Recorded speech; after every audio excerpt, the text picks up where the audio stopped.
Masters, dear guests, if you feel depressed, need to change picture, recharge your batteries, you don't actually have to live far abroad. There is much easier solution: shopping.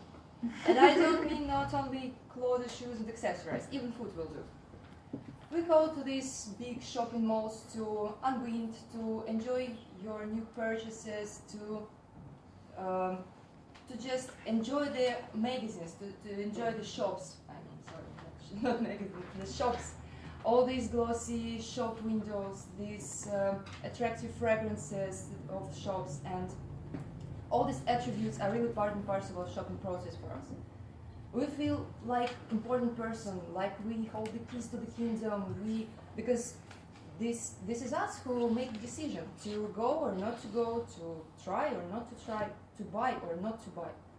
And shopping gives us this thrilling feeling of just owning the world, self-power. And we are adults, we have money, and nobody can tell us how to spend them, right? Yes.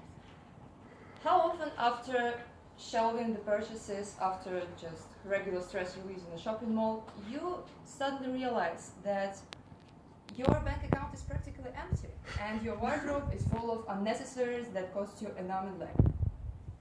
So how come we spend money so easily? Remember, we are adults, those who own the world, we control everything, and nobody can tell us how to spend our money. Do you seriously believe that nonsense? Actually, advertising, when you want to sell any product, to sell anything, the first and foremost thing you have to do is to tell people about your product, right? So that is to advertise it. So however much we are sick and tired of all this dull commercial that is flowing to our eyes and ears from TV, radio, journals, magazines, billboards, totally against our will, the fact remains: advertising drives sales. So whether we like it or not, we all know which washing powder to use against dirty white clothes, and if you don't use it, they'll come to you. Remember? And why in Lariba they already celebrate, and in Lavaggio they still wash dishes. And that's actually how it works. And that is why when you come to the shop, you subconsciously, your eye subconsciously catches the familiar brands you know from the commercial. But advertising industry doesn't stand still, and nowadays we as consumers are subjected to some more sophisticated technologies like virus marketing. And we don't actually notice it. Like, for example, you watch a funny video with a baby dancing in the crib, nothing special. But what a coincidence. The sales of the brand of that cribs that you saw in the video increased 3 times. That's how it works. And manufacturers went even further.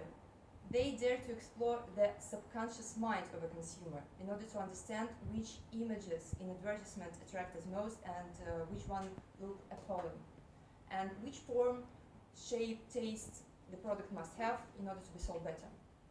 And all these studies of subconsciousness are called neuromarketing. You can ask me, why do they complicate things for? Can't they just ask people about their likes and dislikes? Sure they can, but there is no guarantee that people will answer fair and square. So if you connect electrodes to the head of a respondent while showing him or her some advertisement, for example, you'll receive the most honest information, because our body and our brain doesn't lie. And neuromarketing is not restricted, is not limited to these caps with electrodes in the laboratory. There are some more portable devices, like special glasses that track the gaze of a consumer when he or she is approaching the shelf in the magazine, in the shop,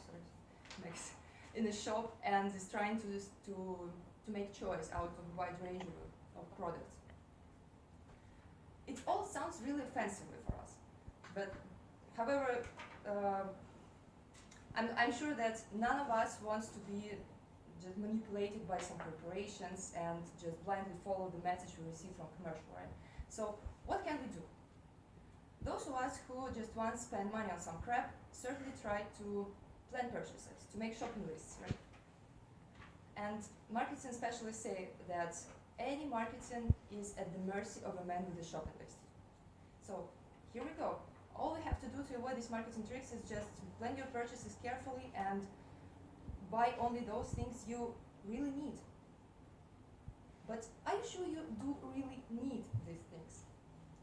Steve Jobs once said, a lot of times people don't know what they want until you show it to them. That's actually what he did with iPhone. And that's how it all works. Manufacturers create not only a new product, they create the need for this product by the means of marketing and, first of all, neuromarketing. Just imagine, about 10 years ago, we didn't have all these smartphones, microwaves, and other gadgets, and we didn't feel we need them. Until that's where everyone has it, and we gradually came to terms that we need them as well. What can I say to sum it up? Actually, it's really hard to accept the fact that we don't have all the thumbs in our hands, and that we control everything, and we've been operated by some specialists, by some corporations.